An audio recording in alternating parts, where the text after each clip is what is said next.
Welcome to the ReaderHouse Roundtable, where authors from all walks of life come together to discuss the trials, tribulations, and triumphs of publishing their books. I'm your host, Corey Graham. Join us here every Friday night at 8 p.m. or listen anytime via podcast at Spotify, Apple Podcasts, Stitcher, TuneIn, and PodServe, to name just a few. The Author Roundtable is sponsored by ReaderHouse Online Bookstore, where the independent new authors come first. It's really great when families can bond by reading together, but I think it's even better when they write together. With me right now, I'm talking to a mother-son writing duo. They co-authored a book called Angel the Elf, An Adoptive Christmas. Calvin Murphy and his mother, Jessica Murphy. Thank you for joining us tonight. Yes, thank you for having us. Can you guys tell me what the book's all about? It's about how I grew up in foster care and times that I battled through, staying strong all the way through up until now. The backing was that, and then we kind of did a Christmas twist with it and brought in the Angel the Elf that goes with him through his journey of being in the foster care system.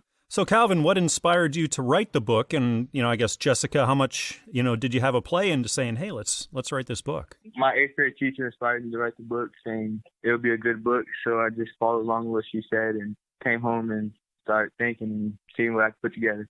He came home, it was an assignment, and he'd come home, and the first day he'd tell me, Mom, I'm going to write a book about my life. And I was like, okay.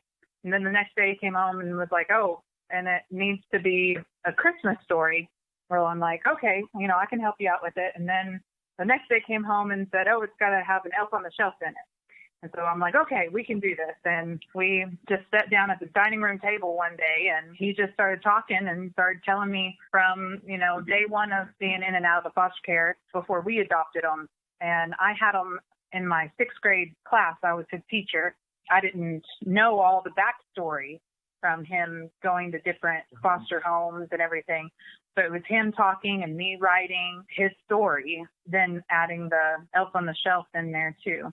Calvin, how difficult was it for you to go back and sort of relive a lot of these things that happened to you and tell them? It was kind of difficult just thinking about it, coming back to it, brought some tears to my eyes, but I thought it was important for other people to know kind of how I felt. Very brave thing to do. It takes a lot of courage to go back and bring all that back up. Jessica, what was it like for you discovering a lot of these things and then putting it to print? From a mother's point of view now for him and hearing his side of the story, we as adopted parents get told a little bit, and then hearing his side of the story of what he remembers and also how many different places he went to. It was very emotional. I know his sister, it was here, also piped in a couple of times and talked about her side of it too. And it was a good bonding moment for Calvin and I think, talking about it. And yeah, I think we grew even closer then going through it all. Things can always get better. That's what I'm feeling is sort of the main gist. Yeah, and one thing I know Calvin had said to me when we were writing it, he said, I didn't know it at the time where, my life was headed. So at the time it felt sad and dark, and then seeing how everything connected and brought him to, my husband and I, and he kept on saying, it was one of those things that he didn't see it at the time. So we wanted to put that in, and that's kind of where the elf on the shelf is that's that little bit of hope that was there that kept him going, even if he didn't recognize it until the very end. Oh, wow. What a great story of hope and overcoming things and having faith that there is something better out there. And I'm really encouraged here myself, just hearing your story. And the title of the book is Angel the Elf, An Adoptive Christmas by Calvin Murphy and Jessica Murphy. Calvin and Jessica, thank you so much. It was a joy meeting you, hearing your story, hearing about your book. Thank you so much for your time tonight. Yes, thank you. Thank you for calling us and letting us have this chance to do this. Many of us may feel that there's an insurmountable adversity in our lives. Right now, I'm sitting down with author Lauraine Mercer-LeBlanc about her book, Lost and Found, and she's telling us that there's hope. So, Lorraine, thank you for joining me today on the ReaderHouse Author Roundtable. Thank you. So, what is Lost and Found about? Lost and Found is actually about me, and it details the biggest event in my life that reshaped everything a normal childhood would be.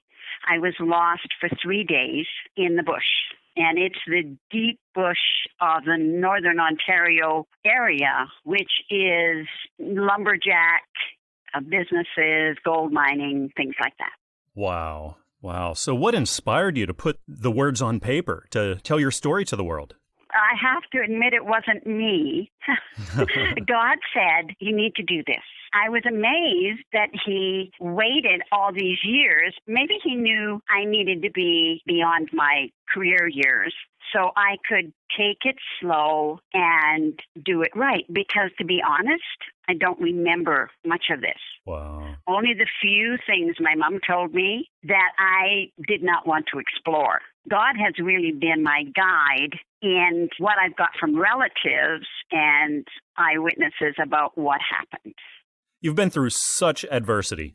How difficult was that to almost relive? You say you didn't remember some of it, but you had to almost relive a lot of it. I did. And you know, the Lord was good. This took over a year. And what he would do, he'd bring back a little piece, but it wasn't enough for me to use right away. So then he'd bring back a little more and a little bit more. This was kind of like being able to learn and adjust to what was going on. Of course, my mother gave me a 2-sentence introduction to that, and she felt that was, all anybody should have to know about that. And she was right, because most people who've had these kinds of traumas don't do well.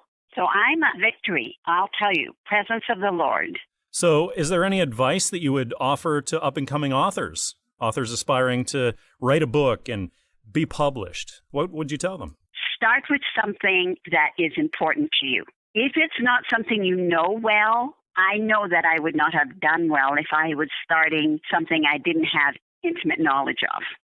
And so that knowledge, when I kind of thrashed around and I thought, what am I doing this? I said, no, wait. I know what I need to say. I may not know exactly how to say it, but I will if I'm patient with myself. And if I was having a struggle, just walk away for a bit.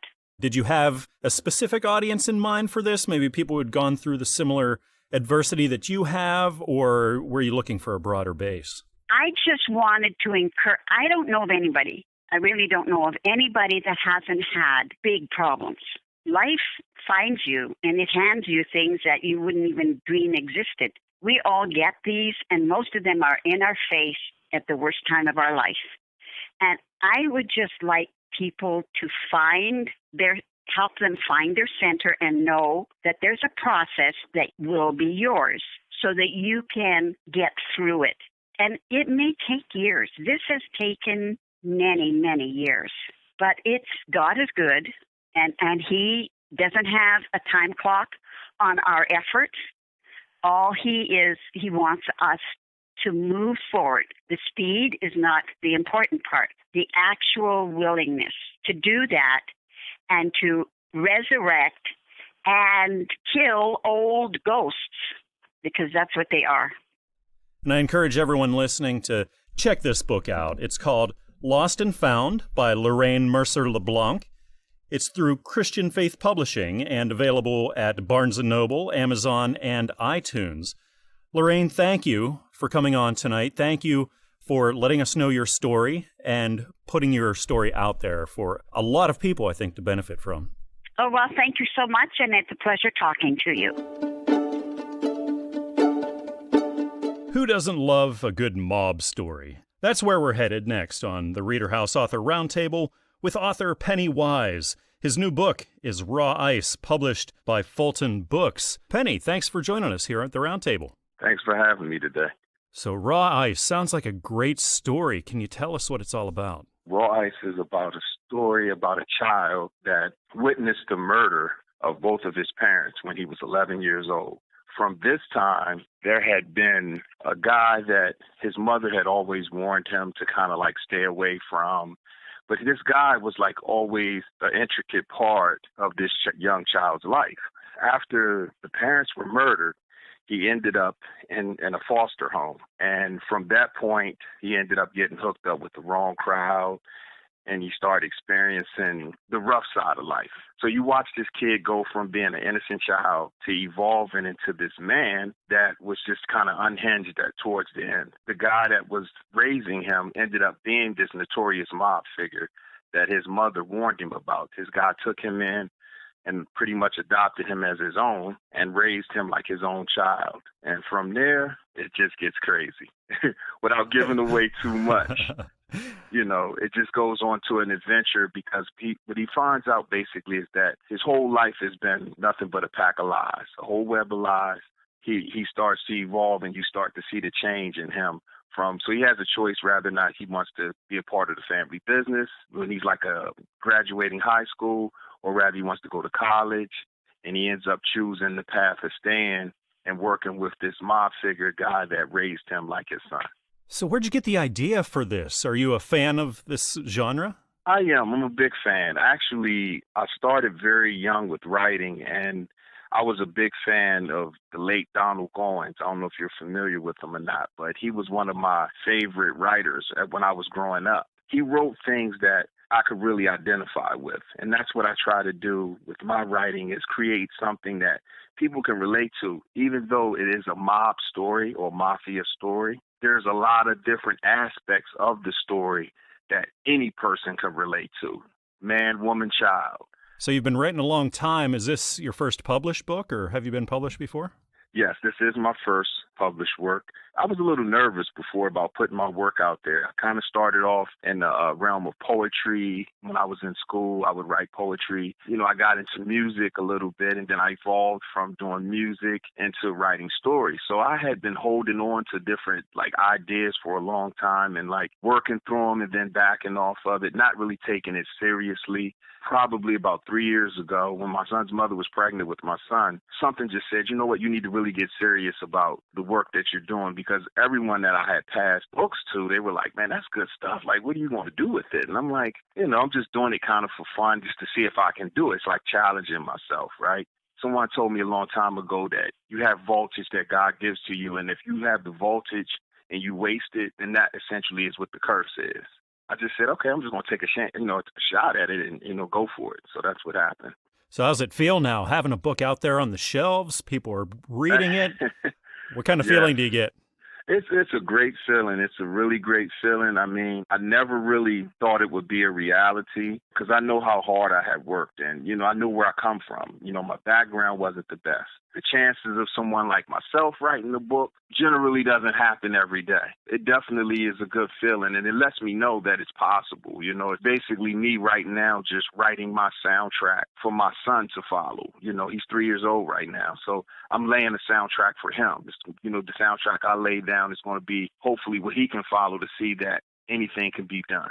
Well, again, the book is Raw Ice by Penny Wise, out via Fulton Books. You can get it on Amazon, Barnes & Noble, iTunes, and Google Play.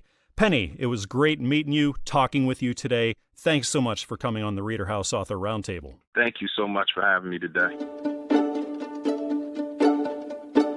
Well, sometimes it can be difficult to explain why things happen the way they do in our lives. And author Bossy Qween, in her new book, House Full of Prayers, talks about that. I'm talking with Bossy Qween right now. Welcome to the ReaderHouse Author Roundtable. Hello, how are you? I'm fantastic.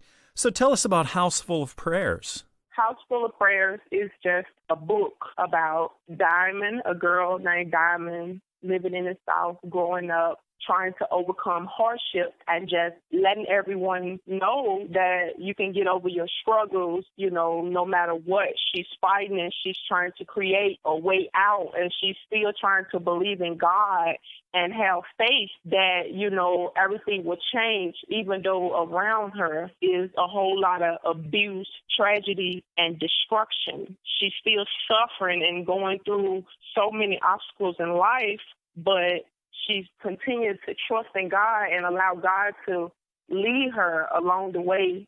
And God not only, showed up in her life and restored everything that the devil tried to steal, kill, and destroy, but he also gave her back double for her trouble.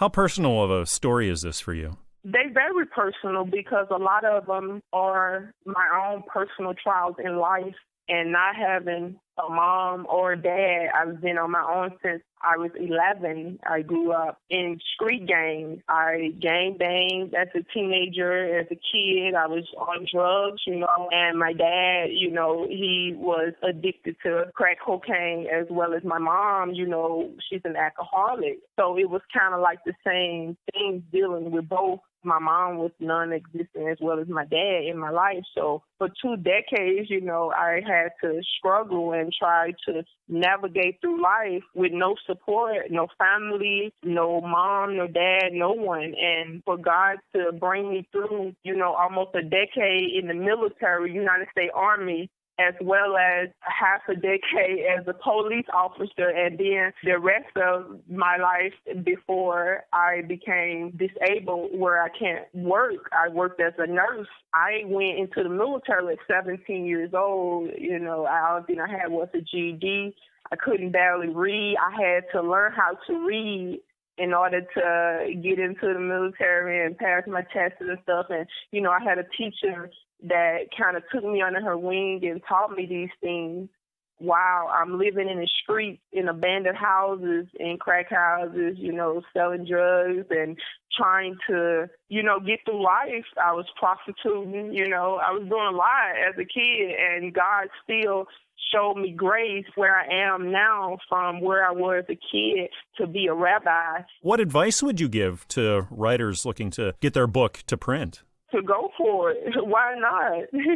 Go for it, Pray about it, give it to God, go for it. Well, certainly your story of trusting God and your victory despite these insane circumstances, things you've grown up with, and the story of grace and hope, it's been inspiring here just during this short time for me today. Others out there are going to benefit a lot from reading your book. Again, it's called House Full of Prayers by Bossy Qween. This is available through Christian Faith Publishing on Amazon, Barnes & Noble, and iTunes. Well, Bossy Qween, it's been a pleasure getting to know you, getting to know about your life and your book. Thank you for your time today. Thank you, and it's been a pleasure to meet you, and thank you for the platform.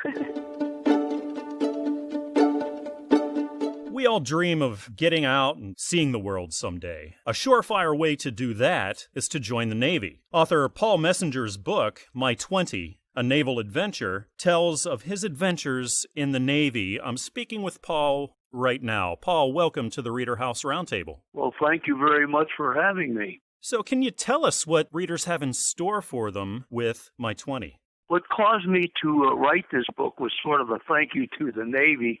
Got me to go around the world and see places that I would probably never have seen.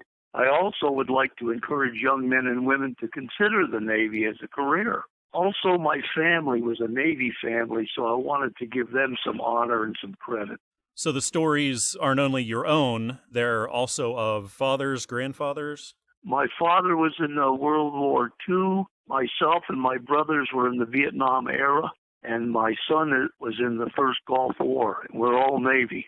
Quite a lineage and tradition there.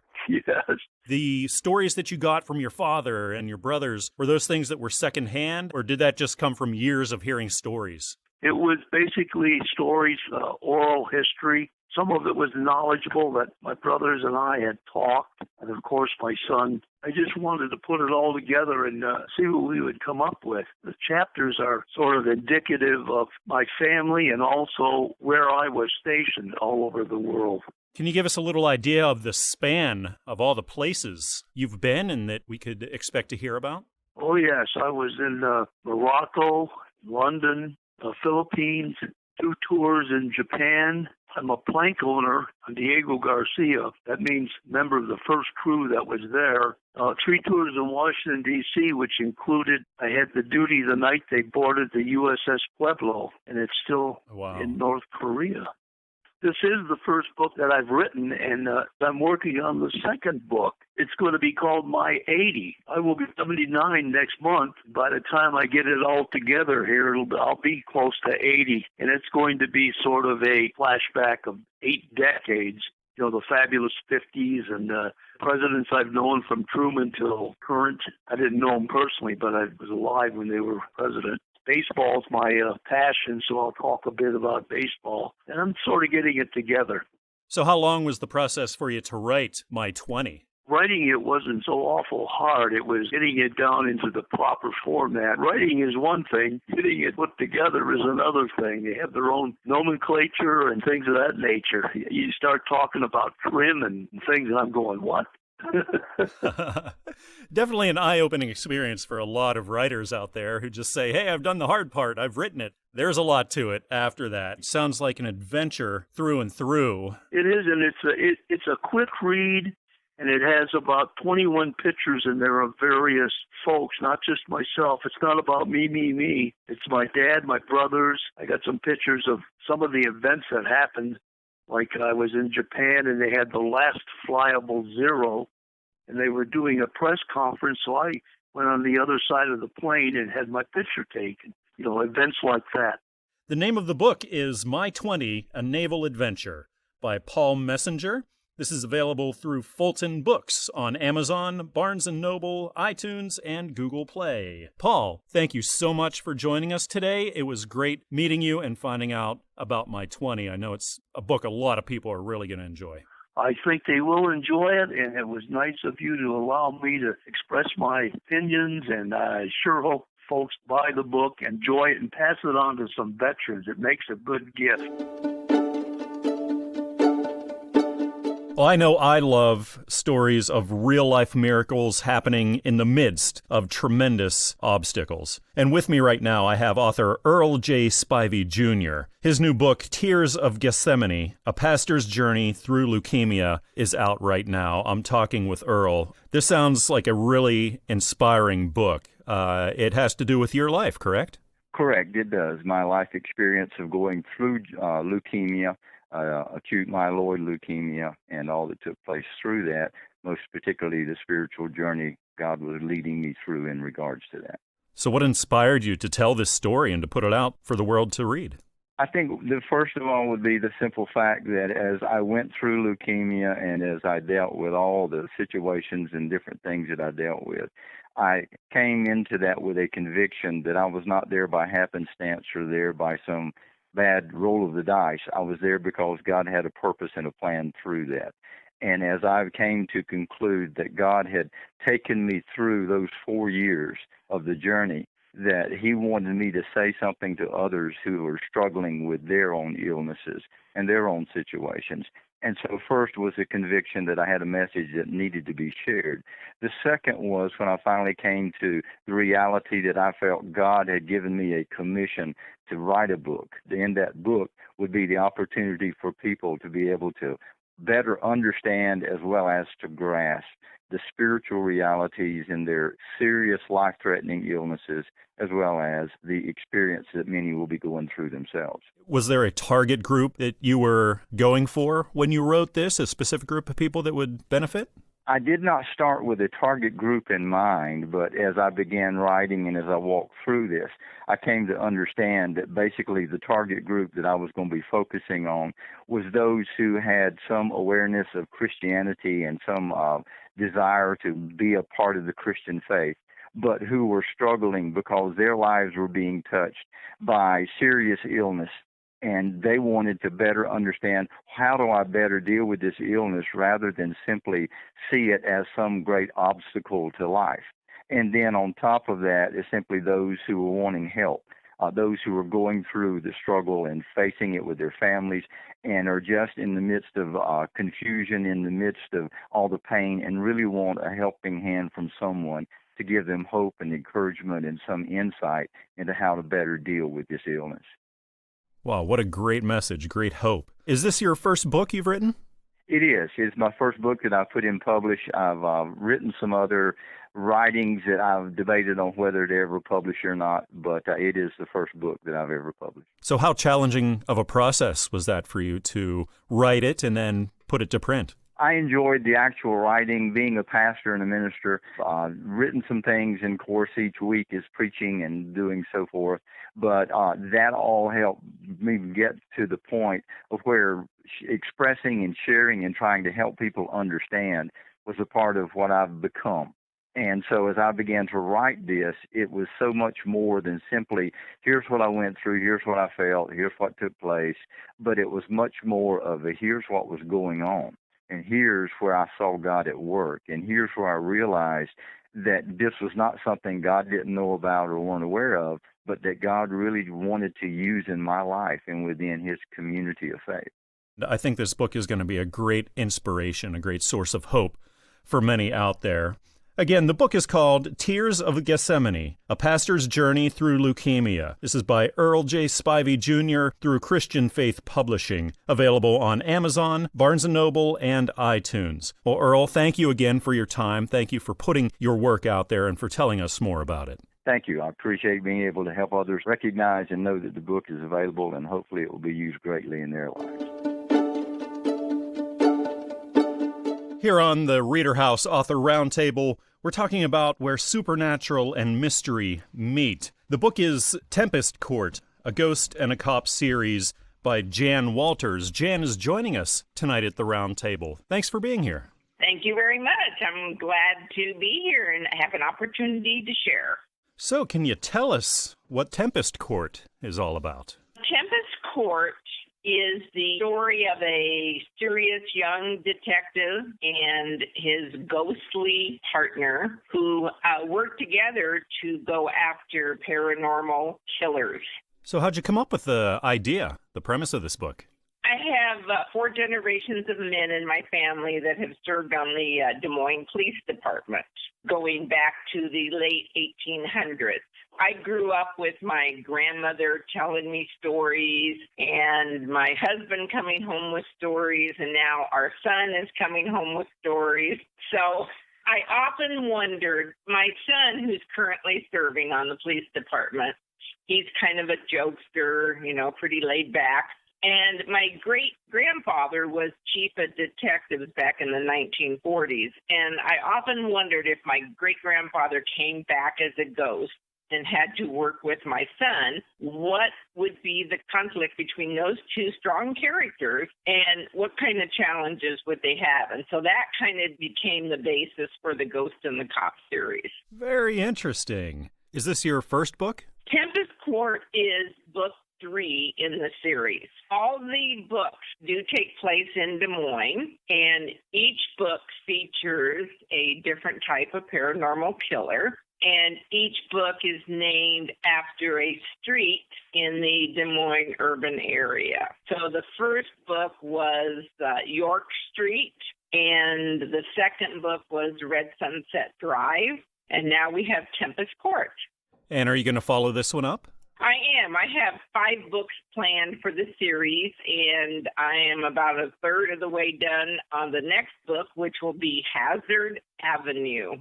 So if you like a little magic with your murder, you will enjoy the Ghost and the Cop series.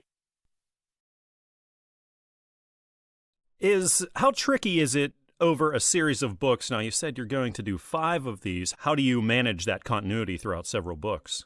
Before I even started book 1, I kind of did a character sketch of each person that was going to be in book 1. And so you write down their main physical attributes, their personality traits, etc. The more you write those characters, the more they become real in your mind, and you know exactly how they're going to act or react to a situation. I have added to that list of characters as each book has progressed along, because you might start writing and all of a sudden a new character kind of pops up. You didn't quite plan for it, but it's really an essential character. So yeah, you just kind of keep building and keep track of who your characters are and what they're like. Great advice. Well, again, the book is called Tempest Court, a Ghost and a Cop series by Jan Walters. This is published by Fulton Books and is available on Amazon, Barnes & Noble, iTunes, and Google Play. Jan, it was a joy speaking with you today and learning about this book. I'm really excited about it.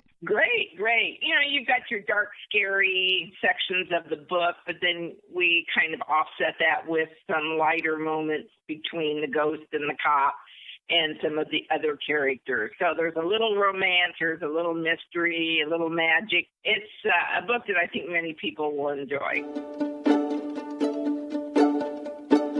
All right, now here on the ReaderHouse Author Roundtable, I'm speaking with author J.W. Mikula. He has a new book called The Holiday Balloon, published by Christian Faith Publishing. J.W., thank you for talking with us this evening. My pleasure to join you. So can you tell us a little bit about The Holiday Balloon?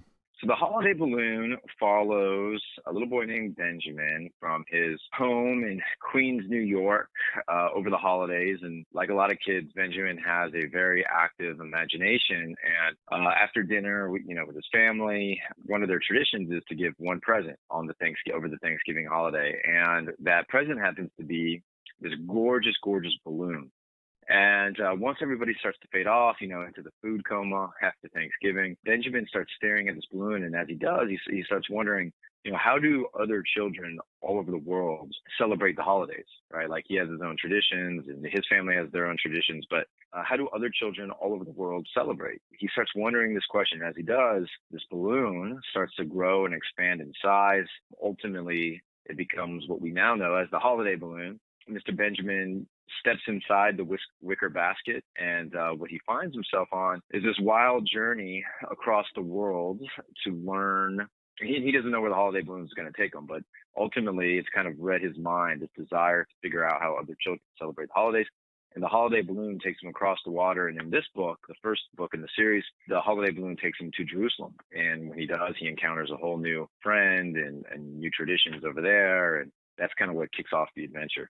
Your passion for the imagination, the imaginative aspect and adventuring, but you're also teaching and kids are learning about other cultures and how other kids celebrate. I really like that. How important was that learning aspect in writing this? It's very important. I think, I have a personal connection to, I have a 2-year-old son and I see his imagination at work. I see his open and accepting attitude towards learning new things. And so really the story came from he and I hanging out together and turning a laundry basket into our own version of the holiday balloon. As we were going on these adventures, I said, why don't I just put this into a book form? I think there's something to be said for that. I think ultimately we could all learn a lot from just being open-minded and curious. I think one of the things that I learned when I wrote the book was, yes, there are differences in a lot of ways, in a lot of cultures in terms of how holidays are celebrated, but there's some core things that are almost exactly the same throughout. So with the Holiday Balloon series, I want to highlight some of the cool differences, but then also key in on the fact that for the most part, we share a lot in common, more than we would, maybe expect. And that's important, especially to teach to children. We are much more alike than we are different. And if you focus on our similarities and what we all love and enjoy and cherish, that's far better than focusing on how we're different. Exactly, yeah. So in the book, Benjamin has never played with a dreidel before. He didn't really know what Hanukkah was. He didn't know what the menorah was. And so his new friend Talia is able to walk him through that in this fun, kind of interactive way, of course, while trying to keep her parents asleep upstairs, right? So they don't crash the party. And then all the while, the holiday balloon is kind of waiting and ready to take them on the next adventure. Now, you are an experienced writer. You have other work out there. Do you have any advice that you can give to aspiring writers? Some little words of wisdom that you could help encourage people by? All of these stories started from an observation or an idea or an interaction. Holiday Balloon's the perfect example. It was me and my son playing in a laundry basket and me lifting it up and flying through the air. So at that point, I said, wow, this would be a cool story. And I think one of the challenges is, as individuals, right, like we'll procrastinate. So we'll say, wow, that could have been a cool story, but then we won't do anything with it. We won't write it down. We'll get to it later. So had I not carved out the time that night to just jot down my thoughts in a simple Word document that turned into the Holiday Balloon, I think that story would have been lost forever. Like it would have just been stuck either in my imagination or just in the vault and just never seen the light of day. So I think my biggest advice would be always put pen to paper, even if it's just scribbling something down on a napkin. And I think the biggest challenge aspiring writers write into is they never really get started. They study, they read, they take courses, but they don't ever initiate that act of jotting things down and actually writing it. And so that would be my number one thing is once you have an inspiration or have a thought, carve out 5, 10, 15 minutes to just start, and then you'll feel this need to finish.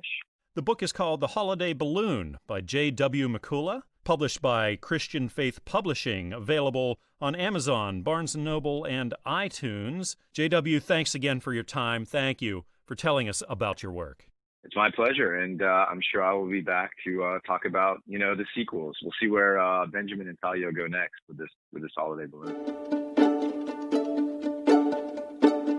Joining us now on the ReaderHouse Author Roundtable is author Alana Konieczka. She has a new book called A Kid's Life, Loving, Learning, Growing, published by Christian Faith Publishing. Alana, thank you for being here with us tonight.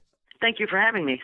So A Kid's Life seems like it really captures a lot of the fun and wonder of childhood and children. Well, that's what we tried to make it. We tried to make it appealing to the younger readers. I learned how to read when I was young, and I think if you can get the kids interested when they're young, that you're going to have lifetime readers. Indeed. This is a collection of short stories, correct? Yes, there's about 19 stories in there. Some of them are just fun, like Grandma's Magic Pants. When you go to Grandma, all kinds of magical things happen. And some are more difficult, like how to deal with a bully or how to deal with somebody who is a poor sport, or if you have a moral question, kind of what to do about it. Because kids today, they face a lot of different things than we did with technology, but the main problems, we think, they're still the same. Absolutely. So what gave you the idea to write this? Actually, it's just something I've been working on for years and years. Story here, a story there, and I finally put them all together. And I actually had a goal when I turned 50 to learn how to play the guitar. Yeah, that didn't work. So I said, all right, we have to have a better goal. So my goal was to just finish the story, submit them, and see if I could get myself published. Oh, so what was that whole process like, from writing it to then getting it published? Not too hard, but not too easy. The main thing is people are going to read it, and people that know more than you, and they're going to criticize or point things out that you can do better.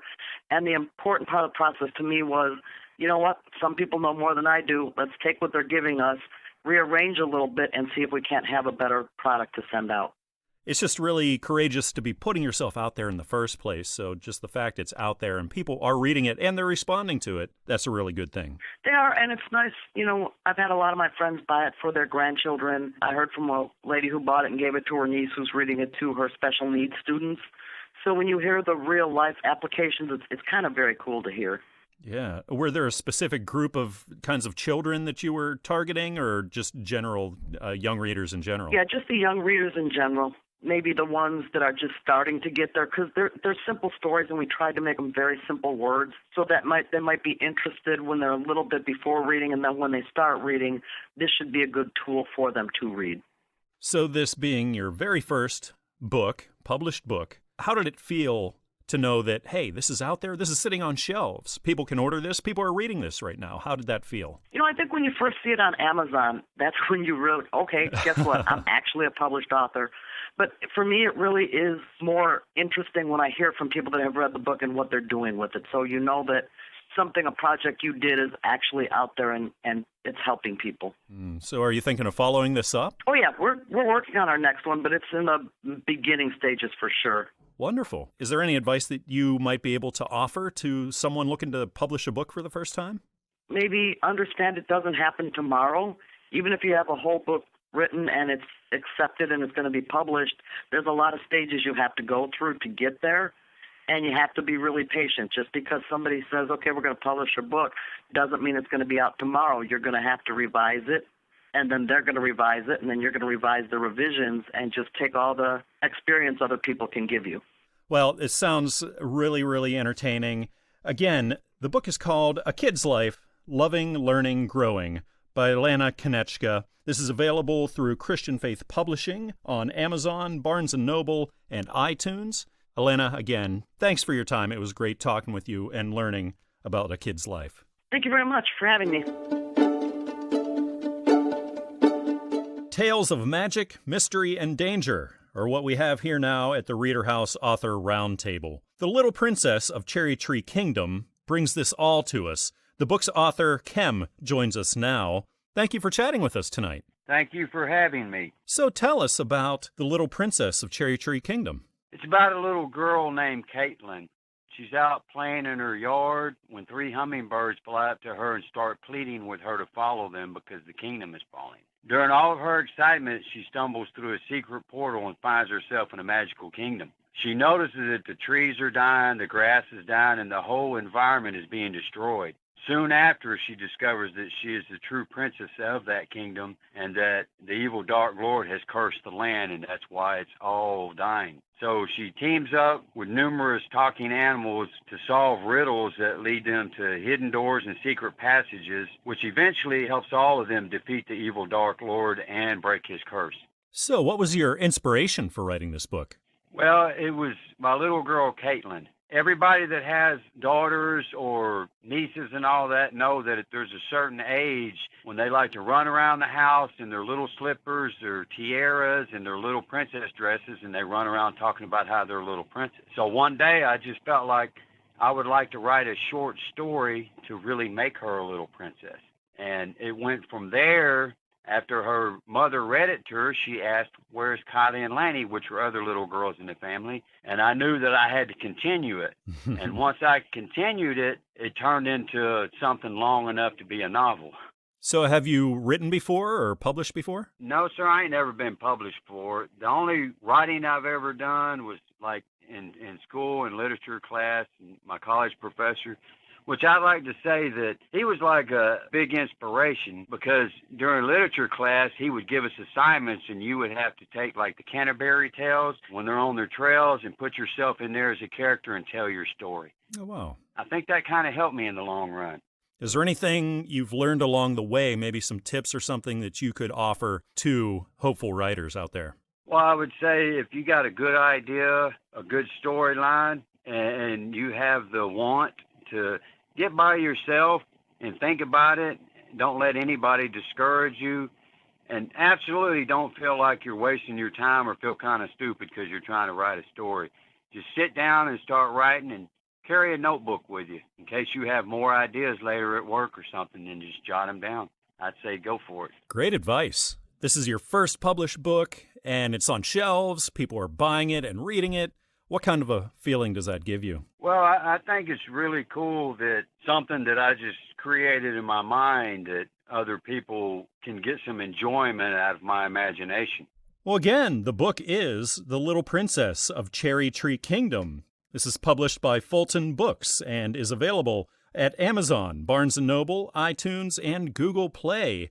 Well, Kem, thank you for joining us tonight and telling us all about this book. Well, thank you very much. And I'd just like to say, if anybody out there with children or grandkids, it's a great read.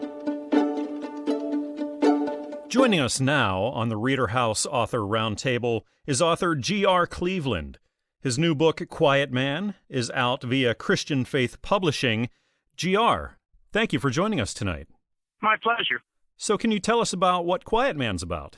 Quiet Man is about the life full. It's a true story from the time of my birth all the way through to 2002. And I had planned on writing another book, Closure, which brings me back from 2002 to current day. And then the third book, Holy Trinity, depending on what happens in my life. It's about my life in construction and all the great people that I met, about divorce, about bipolar disorder, manic depression, my struggle with that. And I've become a very successful construction executive. So I've overcome that disability. So what convinced you to write about this and to put it out for people to read? Well, I went through a very difficult divorce in 1997, and three things happened in my life. A divorce, got charged with sexual harassment, and lost the love of my life in Connecticut that I left my wife for. And that caused me to go into a state of depression and bipolar disorder.